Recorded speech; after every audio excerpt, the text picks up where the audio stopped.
Hello दोस्तों, नमस्कार। आज के हम इस वीडियो में कंप्यूटर सिस्टम के बारे में समझेंगे कि कंप्यूटर सिस्टम क्या होता है। तो कंप्यूटर सिस्टम को समझने के लिए हमें सबसे पहले सिस्टम को समझना पड़ेगा कि सिस्टम क्या होता है। तो सिस्टम किसे कहते हैं? जब दो या दो से अधिक युक्तियों या फिर यूनिट्स को आपस में मिलाकर या फिर जोड़कर किसी कार्य को कराया जाए तो उसे हम सिस्टम कहते हैं। सिस्टम किसे कहते हैं? जब दो या दो से अधिक जब दो या दो से अधिक युक्तियों या फिर यूनिट्स को आपस में जोड़कर या फिर मिलाकर किसी कार्य को कराया जाए तो उसे हम सिस्टम कहते हैं। जैसे कि मान लीजिए एक साइकिल है। उस साइकिल में क्या क्या होता है? उस साइकिल में साइकिल का पहिया होता है जिसका अलग कार्य होता है। साइकिल में ब्रेक होता है जिसका अलग कार्य होता है। साइकिल में चेन होता है जिसका अलग कार्य होता है। साइकिल में पैडल होता है जिसका अलग कार्य होता है। लेकिन जब इन सभी को आपस में मिला दिया जाता है तो ये एक सिस्टम बन जाते हैं जिसे हम सिस्टम कहते हैं। इनको जब आपस में मिला दिया जाता है तो साइकिल चलना स्टार्ट हो जाती है, इसीलिए इन्हें हम क्या कहेंगे? एक सिस्टम। ओके, तो सिस्टम किसे कहते हैं? जब दो या दो से अधिक युक्तियों को आपस में मिलाकर किसी कार्य को कराया जाए तो उसे हम सिस्टम कहते हैं। ओके, जब दो या दो से अधिक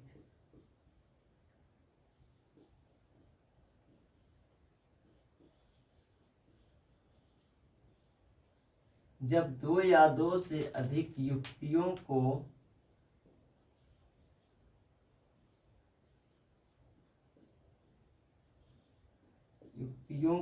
आपस में मिलाकर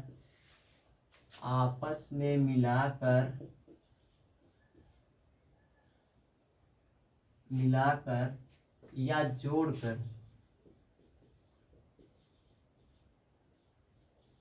जोड़कर किसी कार्य को कराया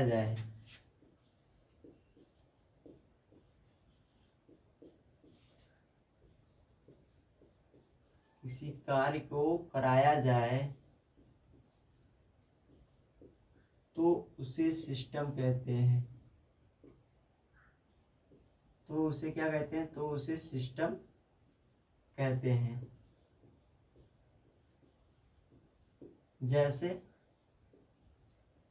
जैसे मान लीजिए एक साइकिल थी। ओके, एक साइकिल है। इस साइकिल में क्या क्या होता है? साइकिल में साइकिल का पहिया होता है। इसमें पैडल होता है और साइकिल में साइकिल का चैन होता है। साइकिल में ब्रेक होता है। साइकिल का जो पहिया होता है इसका अलग कार्य होता है। साइकिल में जो पैडल होता है इसका भी अलग कार्य होता है। चैन का भी अलग कार्य होता है और इस ब्रेक का भी अलग कार्य होता है। लेकिन जब इन सभी को आपस में मिला दिया जाता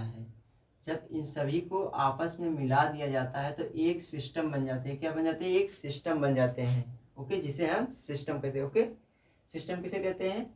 जब दो या दो से अधिक युक्तियों को आपस में मिलाकर किसी कार्य को कराया जाए तो उसे हम सिस्टम कहते हैं। जैसे मान लीजिए एक साइकिल थी। इस साइकिल में क्या क्या होता है? साइकिल में साइकिल का पहिया होता है जिसका अलग कार्य होता है। साइकिल में पैडल होता है जिसका अलग कार्य होता है। साइकिल में चेन होता है जिसका अलग कार्य होता है। साइकिल में ब्रेक होता है जिसका अलग कार्य होता है। लेकिन जब इन सभी को आपस में मिला दिया गया तो क्या बन गए? एक सिस्टम बन गए। इसी को हम सिस्टम कहते हैं। ठीक, अब आगे है कि कंप्यूटर सिस्टम के कितने यूनिट्स होते हैं? कंप्यूटर सिस्टम के 4 यूनिट्स होते हैं। Units of computer system.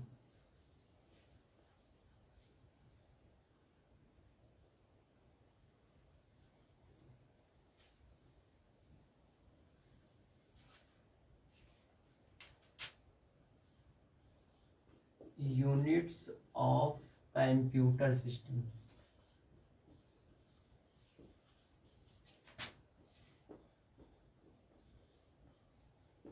Computer system के 4 यूनिट्स होते हैं। पहला है इनपुट यूनिट।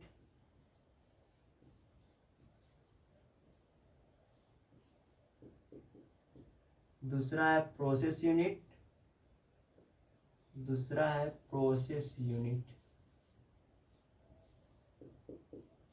और तीसरा है आउटपुट यूनिट।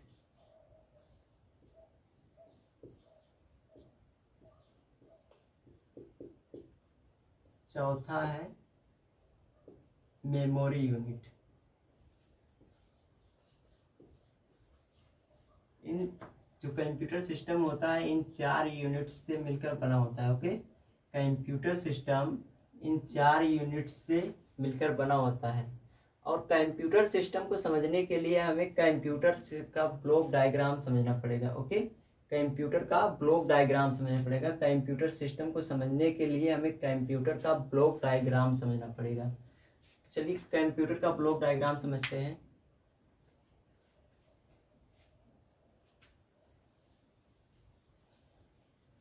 कंप्यूटर का block diagram, block diagram of computer.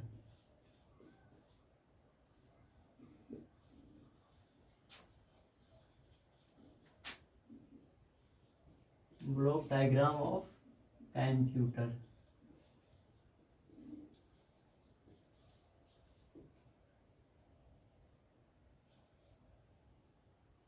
तो कंप्यूटर का ब्लॉक डायग्राम कैसे बनता है? सबसे पहले इनपुट यूनिट होती है।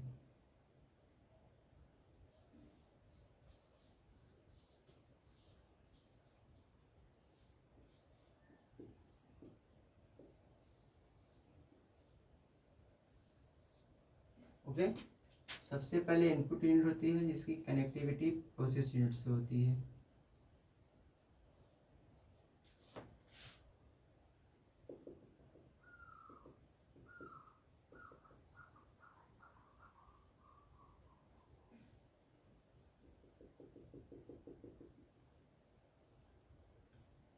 जैसा कि आप देख पा रहे होंगे इसमें 2 लाइनें हैं, एक डार्क लाइन है और एक डॉटेड लाइन है। एक डार्क लाइन है और एक डॉटेड लाइन है।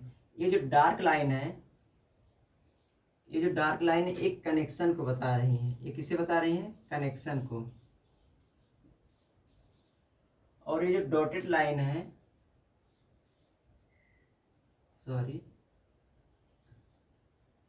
ये डॉटेड लाइन है डाटा के फ्लो को बता रही है। ये डाटा के फ्लो को बता रही है और ये कनेक्शन को बता रही है। तो इनपुट यूनिट की कनेक्टिविटी प्रोसेस यूनिट से होती है।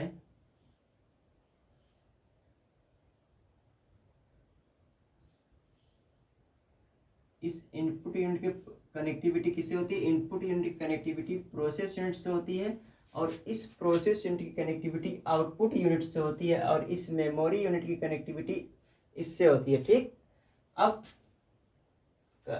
डाटा का फ्लो कैसे होता है? डाटा का फ्लो जब यूजर इनपुट देता है, जब यूजर इनपुट देता है तो इनपुट सबसे पहले कंट्रोल यूनिट के पास जाता है। कंट्रोल यूनिट क्या करता है? उसे मेमोरी यूनिट में स्टोर, प्राइमरी मेमोरी में स्टोर कर देता है। और प्राइमरी मेमोरी में स्टोर करने के बाद एक कंट्रोल यूनिट इस प्राइमरी मेमोरी से उस डाटा और इंस्ट्रक्शन को रीड करता है। रीड करने के बाद उसका एनालिसिस करता है। जब कंट्रोल यूनिट को पता चल जाता है कि करना क्या है इस डाटा और इंस्ट्रक्शन के साथ जो इस प्राइमरी मेमोरी में स्टोर हुए हैं उसके साथ करना क्या है, तब कंट्रोल यूनिट जो है उसे गणना करने के लिए ALU को दे देता है। किसे दे देता है? ALU को दे देता है। और ALU क्या करता है कि कंट्रोल यूनिट द्वारा प्राप्त डाटा और इंस्ट्रक्शन पर गणनाएं करता है। गणना करने के बाद जो भी डेटा प्राप्त होता है ALU को, उसे ALU फिर CU को दे देता है, अर्थात कंट्रोल यूनिट को दे देता है। और कंट्रोल यूनिट क्या करता है? उसे आउटपुट के रूप में डिस्प्ले करता है। उसे आउटपुट के रूप में डिस्प्ले करता है। और जो चीज़ आउटपुट के रूप में डिस्प्ले होती है वही सेकेंडरी मेमोरी में स्टोर होती है। ओके, तो यूजर जो होता है, यूजर जो होता है यूजर इनपुट 2 प्रकार से देता है। यूजर इनपुट 2 प्रकार से देता है। एक डाटा देता है और एक इंस्ट्रक्शन देता है। एक डाटा देता है, एक इंस्ट्रक्शन देता है। ये डाटा क्या होता है? डाटा रफ फैक्ट्स होते हैं जिसका कोई अर्थ नहीं होता। डाटा रफ फैक्ट्स होते हैं जिसका कोई अर्थ नहीं होता है। जैसे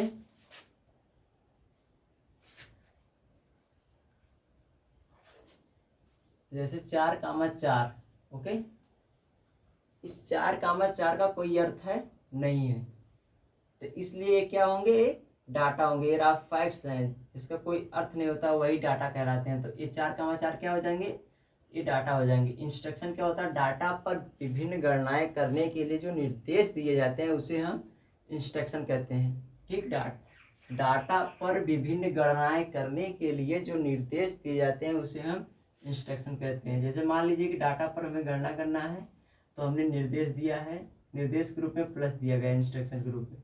तो अब यूजर जब डाटा और इंस्ट्रक्शन दे देगा, यूजर जब डाटा और इंस्ट्रक्शन दे देगा, ये कहाँ जाएगा, सबसे पहले ये इनपुट के रूप में सबसे पहले कंट्रोल यूनिट के पास आता है। ये डाटा और इंस्ट्रक्शन सबसे पहले कंट्रोल यूनिट के पास आता है, और ये कंट्रोल यूनिट क्या करता है कि उस डाटा और इंस्ट्रक्शन को प्राइमरी मेमोरी में स्टोर कर देता है।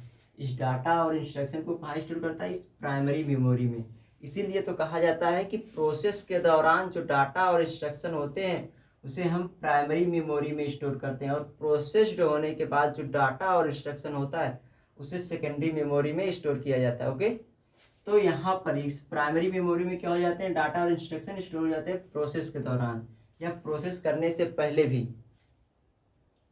तो 4,4 इस प्राइमरी मेमोरी में स्टोर हो जाएंगे, और ये प्राइमरी मेमोरी क्या करेगी, इस प्राइमरी मेमोरी में जब स्टोर हो जाएंगे तो एक कंट्रोल यूनिट क्या करेगा कि इस प्राइमरी मेमोरी से स्टोर हुए डाटा और इंस्ट्रक्शन को रीड करेगा, और रीड करने के बाद उसका एनालिसिस करता है। एनालिसिस करने के बाद जब कंट्रोल यूनिट को पता चल जाता है कि करना क्या इस डाटा और इंस्ट्रक्शन के साथ करना क्या है, तब कंट्रोल यूनिट गणना करने के लिए एलयू को देता है, अर्थात अर्थमेटिक लॉजिकल यूनिट को देता है।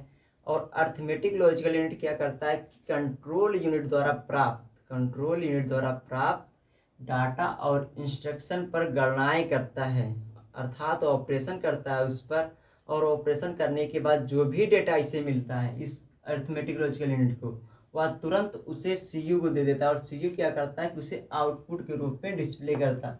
और जो चीज़ आउटपुट के रूप में डिस्प्ले होता है वही सेकेंडरी मेमोरी में आकर स्टोर हो जाता है। ओके, इसे आउटपुट के रूप में डिस्प्ले कर देता है, और जो चीज़ आउटपुट के रूप में डिस्प्ले होता है वही सेकेंडरी मेमोरी में आकर स्टोर हो जाता है। ठीक, जैसे कि यूजर ने क्या दिया था, डाटा के रूप में 4,4 और प्लस दिया था, तो ये कहाँ आकर स्टोर होता है, सबसे पहले तो कंट्रोल यूनिट के पास आता है, लेकिन कंट्रोल यूनिट उसे सबसे पहले प्राइमरी मेमोरी में स्टोर कर देता है। तो डाटा कितना है, 4,4 और प्लस। ओके, इसे प्राइमरी मेमोरी में क्या करेगा, कंट्रोल यूनिट स्टोर कर देगा। अब यहाँ जब डाटा और इंस्ट्रक्शन स्टोर हो जाएगा तब कंट्रोल यूनिट इस डाटा और इंस्ट्रक्शन को रीड करेगी। रीड करने के बाद जब कंट्रोल यूनिट को पता चल जाएगा कि करना क्या है, तब एक कंट्रोल यूनिट इस डाटा और इंस्ट्रक्शन को अर्थमेटिक लॉजिकल यूनिट को देगा, और अर्थमेटिक लॉजिकल यूनिट क्या करेगा कि कंट्रोल यूनिट द्वारा प्राप्त निर्देशों का पालन भी करता है, अर्थात कंट्रोल यूनिट द्वारा दिए गए डाटा और इंस्ट्रक्शन पर विभिन्न गणनाएं करता है। और गणना करने के बाद जब अर्थमेटिक लॉजिकल यूनिट को एक अर्थपूर्ण डेटा प्राप्त होता है तो क्या करता है, उसे कंट्रोल यूनिट को दे देता है। जब अर्थमेटिक लॉजिकल यूनिट 4,4 और प्लस पर ऑपरेशन करेगा तो इसे क्या प्राप्त होगा, अर्थमेटिक लॉजिकल यूनिट को 8, क्योंकि ये क्या करेगा, 4,4 प्लस को ऐड कर देगा। ऐड करने के बाद कितना मिलेगा, 8 मिलेगा। इस 8 को अर्थमेटिक लॉजिकल यूनिट सीयू दे देगा, अर्थात कंट्रोल यूनिट को दे देगा, और कंट्रोल यूनिट क्या करेगा, इसे आउटपुट के रूप में डिस्प्ले करेगा। ये जो अर्थमेटिक लॉजिकल यूनिट होता है, जो अर्थपूर्ण डेटा इसे प्राप्त होता है अर्थमेटिक लॉजिकल यूनिट को, यह तुरंत उसे किसे दे देता है, कंट्रोल यूनिट को वापस फिर कंट्रोल यूनिट को दे देता है। कंट्रोल यूनिट क्या करता है कि इस 8 को आउटपुट के रूप में डिस्प्ले कर देता है। कहाँ डिस्प्ले करता है, आउटपुट के रूप में डिस्प्ले कर देता है। और जो ये आउटपुट के रूप में डिस्प्ले होता है, यही 8 सेकेंडरी मेमोरी में आकर स्टोर हो जाता है। ओके, आई होप कि आप समझ गए होंगे कि कंप्यूटर का ब्लॉक डायग्राम कैसे बनता है या फिर कैसे वर्क भी करता है। ओके, नोट कर लीजिए।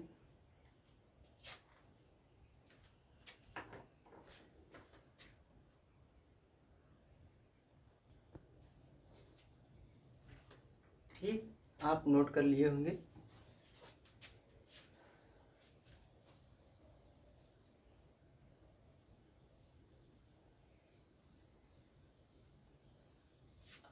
इसके आगे हम देखते हैं कि इनपुट यूनिट क्या होता है। इनपुट यूनिट क्या होता है। इनपुट यूनिट के बारे में हमने अगले वीडियो में डिटेल्स चर्चा की है कि इनपुट यूनिट किसे कहते हैं या फिर क्या होता है।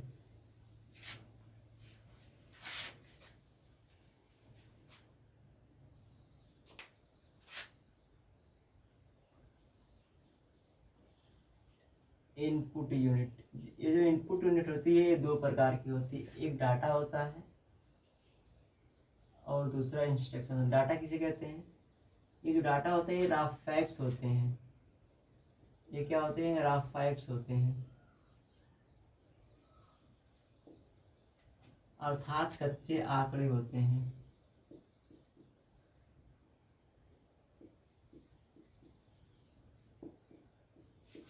जिसका कोई अर्थ नहीं होता है।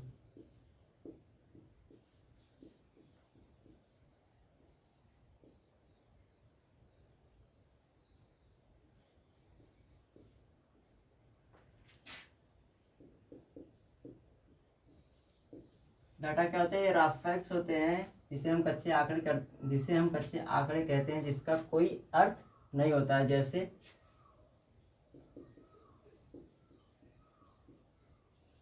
नाम या नंबर के रूप, जैसे कि नंबर में एक उदाहरण ले लेते हैं, जैसे कि 4,4 ले लेते हैं। इस 4,4 का कोई मतलब है क्या, कोई अर्थ निकल रहा है कि 4,4 क्या है, नहीं ना। इसलिए क्या है, रफ फैक्ट्स हैं, ये कच्चे आंकड़े हैं। अब इंस्ट्रक्शन किसे कहते हैं,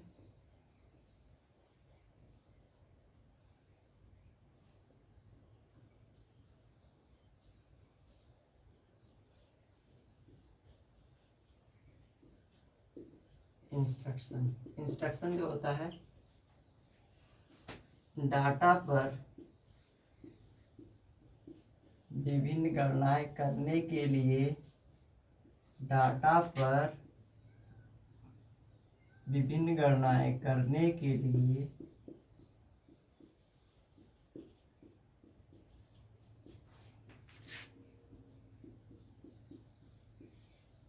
जो निर्देश दिया जाता है, डाटा पर विभिन्न गणनाएं करने के लिए जो निर्देश दिया जाता है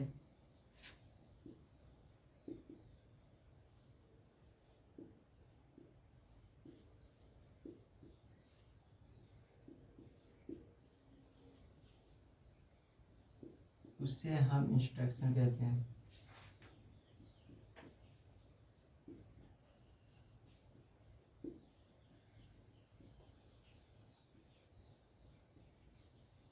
जैसे इंस्ट्रक्शन किसे कहते हैं, डाटा पर विभिन्न गणनाएं करने के लिए जो निर्देश दिया जाता है उसे हम इंस्ट्रक्शन कहते हैं। जैसे मान लीजिए डाटा क्या दिए थे हम, 4,4। अब इंस्ट्रक्शन के रूप में ये क्या है, डाटा हो गया। अब इंस्ट्रक्शन के रूप में हम ले लेते हैं प्लस। ओके, ये क्या है, इंस्ट्रक्शन हो गया। तो हमने लिखा है कि डाटा पर विभिन्न गणनाएं करने के लिए, तो डाटा ही होगा, इस पर जो गणनाएं करना होगा, इस पर गणनाएं करने के लिए जो निर्देश दिया जाएगा उसे हम इंस्ट्रक्शन कहते हैं। तो इस 4,4 को क्या कर रहा है, ऐड करने के लिए हमने निर्देश के रूप में क्या दिया है, प्लस। ओके, यही हो गया इंस्ट्रक्शन। ओके, नोट कर लीजिए।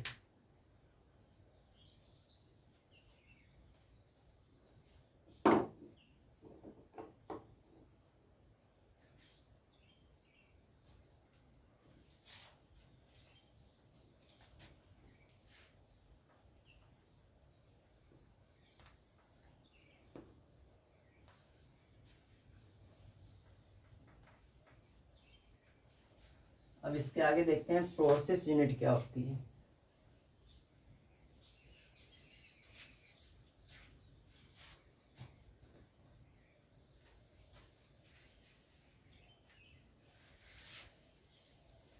प्रोसेस यूनिट, ये जो प्रोसेस यूनिट होती है कंप्यूटर की बहुत महत्वपूर्ण इकाई होती है। प्रोसेस यूनिट को हम सीपीयू भी कहते हैं। ओके, ये जो प्रोसेस यूनिट होती है यह कंप्यूटर की बहुत महत्वपूर्ण इकाई होती है। यह कंप्यूटर की बहुत महत्वपूर्ण इकाई होती है।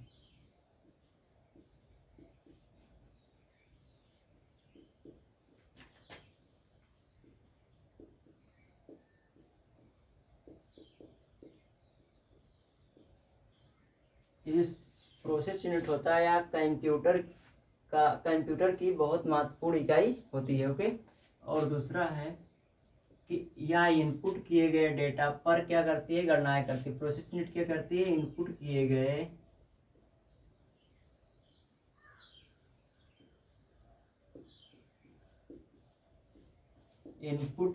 गए डाटा पर गणनाएं करती है।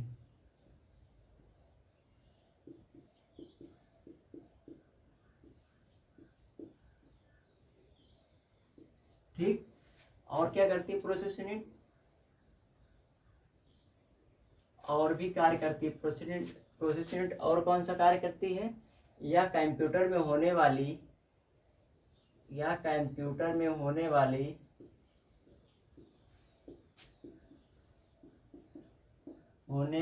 सभी गतिविधियों को नियंत्रित करती है। सभी गतिविधियों को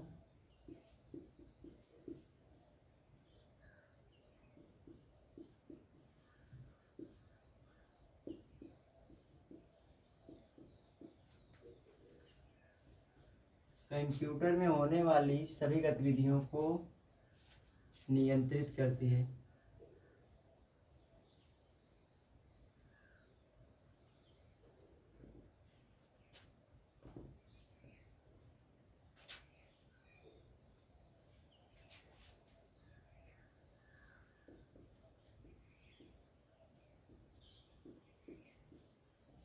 ओके, यह जो प्रोसेस यूनिट होती है कंप्यूटर में होने वाली सभी गतिविधियों को नियंत्रित करती है। ठीक, अब इसके आगे देखते हैं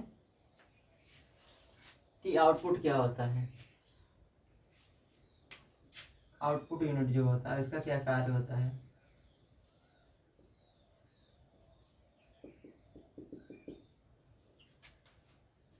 आउटपुट यूनिट का क्या कार्य होता है, इनपुट किए गए डेटा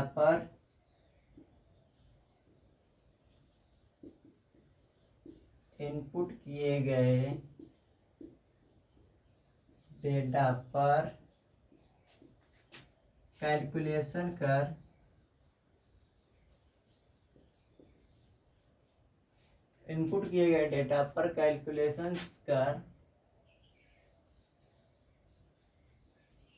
उसका परिणाम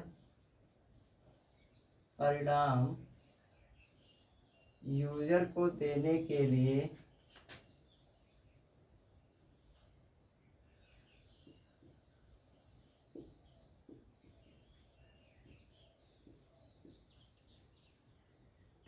ठीक, इनपुट किए गए डेटा पर कैलकुलेशन कर उसका परिमाण यूजर को देने के लिए आउटपुट यूनिट का प्रयोग किया जाता है।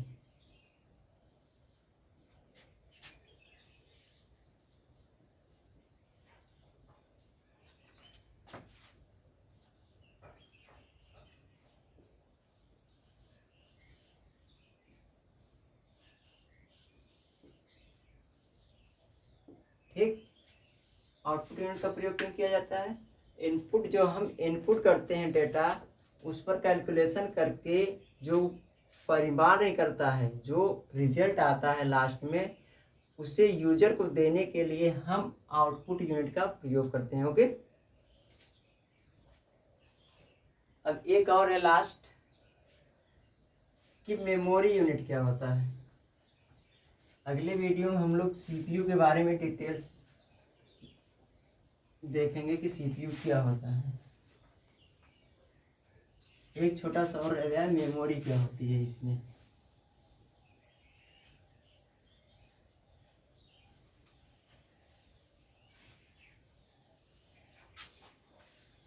जो मेमोरी होती है वह दो प्रकार की होती है, एक अस्थाई एक अस्थाई।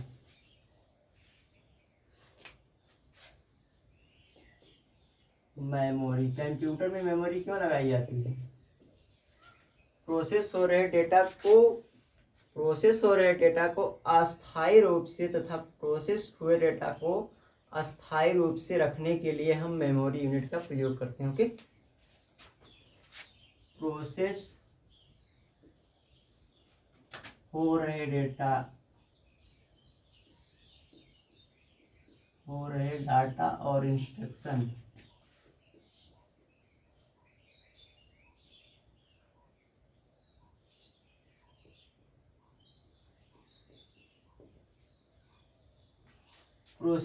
डाटा और इंस्ट्रक्शन को अस्थायी तथा प्रोसेस्ड हुए डेटा को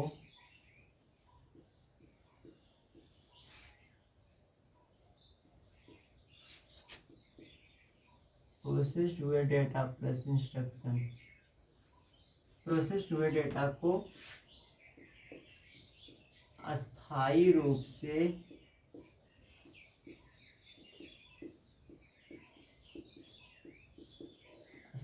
से स्टोर करने के लिए मेमोरी यूनिट का प्रयोग किया जाता है।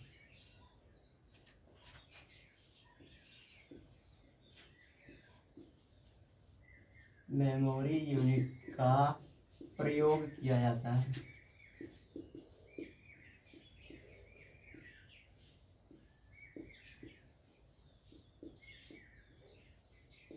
ठीक, मेमोरी यूनिट का प्रयोग क्यों किया जाता है? कंप्यूटर में जो मेमोरी यूनिट लगाई जाती है, क्यों लगाई जाती है? प्रोसेस हो रहे डेटा प्लस इंस्ट्रक्शन को अस्थायी रूप से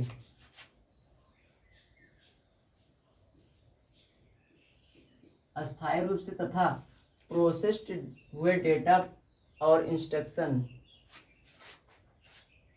डेटा प्लस इंस्ट्रक्शन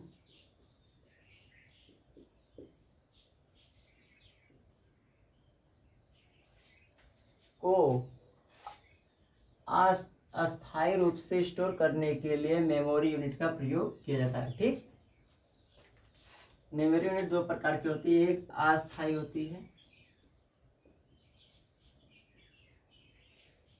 जिसमें प्रोसेस के दौरान डाटा रखी जाती है, जिसे हम प्राइमरी मेमोरी कहते हैं। इसे क्या कहते हैं? Primary memory.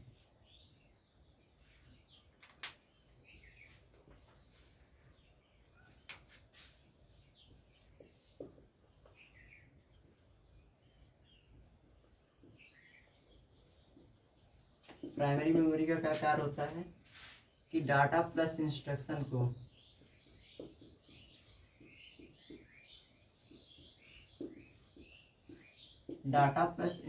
को प्रोसेस होने से पहले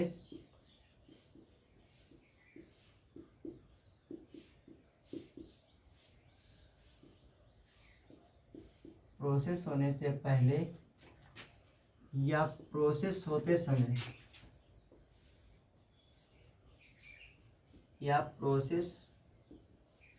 होते समय प्राइमरी मेमोरी में रखा जाता है।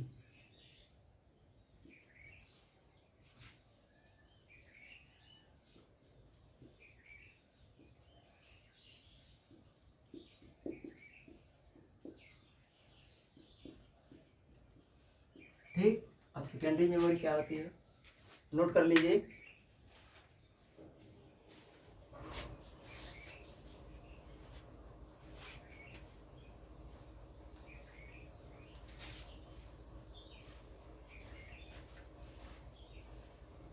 इसे अस्थायी मेमोरी कहते हैं। इसे क्या कहते हैं? अस्थायी, क्योंकि इसमें डाटा तभी तक रहता है जब तक प्रोसेस होता है। अब ये जो सेकेंडरी मेमोरी होती है अस्थायी मेमोरी होती है।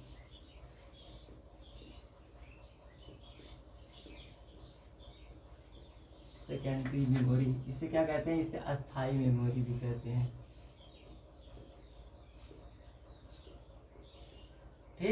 सेकेंडरी मेमोरी क्या होती है कि डाटा प्लस यानी कि प्रोसेस्ड हुए डाटा प्लस इंस्ट्रक्शन को सेकेंडरी मेमोरी में रखा जाता है, या फिर डाटा प्लस इंस्ट्रक्शन को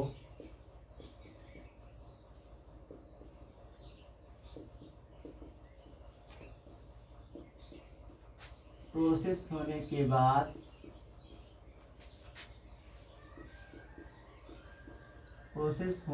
बाद सेकेंडरी मेमोरी में रखा जाता है।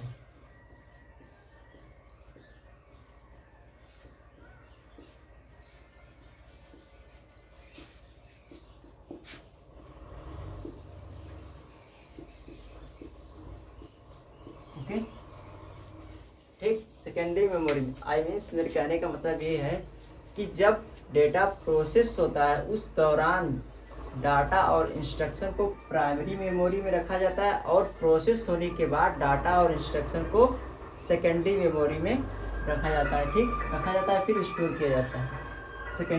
प्रोसेस होने के बाद सेकेंडरी मेमोरी में स्टोर किया जाता है या फिर रखा जाता है। ठीक, तो आज के लिए इतना ही। Thank you so much.